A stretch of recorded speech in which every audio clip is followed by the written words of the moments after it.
प्रयागराज, जिसे पहले इलाहाबाद कहा जाता था, उत्तर प्रदेश राज्य जो गंगा और यमुना नदी के तट पर स्थित है। प्रयागराज भारत के लगभग सभी समुदायों के लिए एक पवित्र शहर है और आज की इस वीडियो में हम आपको बताने जा रहे हैं, अगर आप प्रयागराज घूमने जा रहे हैं तो आपको वहाँ कौन कौन सी जगहों पर घूमना चाहिए। सबसे पहले नंबर पर आता है हमारा त्रिवेणी संगम। हिंदू धर्म में 3 सबसे महत्वपूर्ण नदियों का मिलन त्रिवेणी संगम कहा जाता है, जो कि प्रयागराज में स्थित है। यह एक पवित्र स्थान है। प्रयागराज में घूमने के लिए सबसे लोकप्रिय और पवित्र स्थानों में से भी एक है और अक्सर धर्म के कुछ सबसे महत्वपूर्ण मेलों और त्योहारों की मेजबानी भी करता है। संगम में गंगा, यमुना और सरस्वती 3 नदियां मिलती है। इस क्षेत्र में लोकप्रियता के कारण प्रयागराज के पूरे शहर को कभी कभी संगम भी कहा जाता है और महाकुंभ पर यहाँ स्नान करने से काफी ज्यादा शुभ माना जाता है। दूसरे नंबर पर आता है हमारा खुसरो बाग। लुकरगंज में स्थित खुसरो बाग प्रयागराज के सबसे लोकप्रिय पर्यटक स्थलों में से एक है। खुसरो बाग की संरचना में आप मुगल वास्तुकला को देख सकते हैं। खुसरो बाग में 3 शानदार ढंग से डिजाइन किए गए बलुआ पत्थर के मकबरे हैं, जो शाह बेगम, खुसरो मिर्जा और निथार बेगम शहीद मुगल राजघरानों को श्रद्धांजलि देते हैं। यह प्रयागराज घूमने की सबसे खूबसूरत जगहों में से एक माना जाता है। तीसरे नंबर पर आता है आनंद भवन। 1930 के दशक में मूल स्वराज भवन, जो आज एक प्रसिद्ध पर्यटक स्थल है,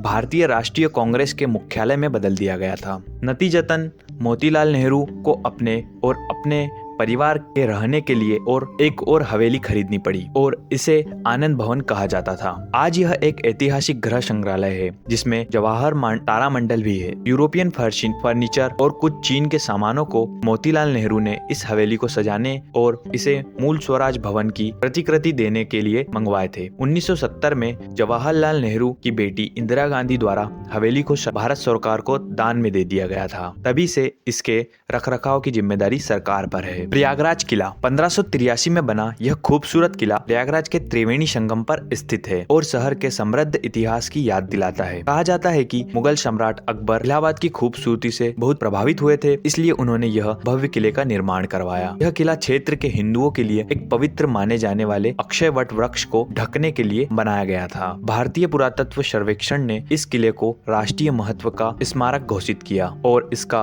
रखरखाव करता है। किले के कुछ हिस्सों में मुगल वास्तुकला और शिलालेख देखा जा सकता है। यह प्रयागराज घूमने के लिए बहुत ही प्रमुख स्थल है। हमारा अगला स्थान है जवाहर तारामंडल। आनंद भवन के पास स्थित और 1979 में निर्मित जवाहर तारामंडल एक ऐसी जगह है जहां विज्ञान और इतिहास का अनोखा मेल देखने को मिलता है। यहाँ हर साल जवाहरलाल नेहरू मेमोरियल लेक्चर जैसे महत्वपूर्ण कार्यक्रम आयोजित किए जाते हैं। इसके अलावा तारामंडल में सौर मंडल और अंतरिक्ष से जुड़े कई शो दिखाए जाते हैं, जिनमें आप ग्रहों की चाल के बारे में जानकारी हासिल कर सकते हैं। प्रयागराज आने पर यहाँ आपको कुछ समय जरूर बिताना चाहिए। कभी कभी यह विशेष मेले और लेक्चर भी होते हैं, जिनमें भाग लेकर आप बहुत कुछ सीख सकते हैं। अगला स्थान है हमारा अशोक स्तंभ। प्रयागराज स्तंभ गुप्त युग का एक महत्वपूर्ण अवशेष है, जिसे मौर्य सम्राट अशोक ने स्थापित किया गया था। यह स्तंभ बलुआ पत्थर से बनाया गया है और इसमें चौथी ईसा पूर्व से लेकर 17वीं शताब्दी तक के समुद्रगुप्त और जहांगीर के शिलालेख मौजूद है।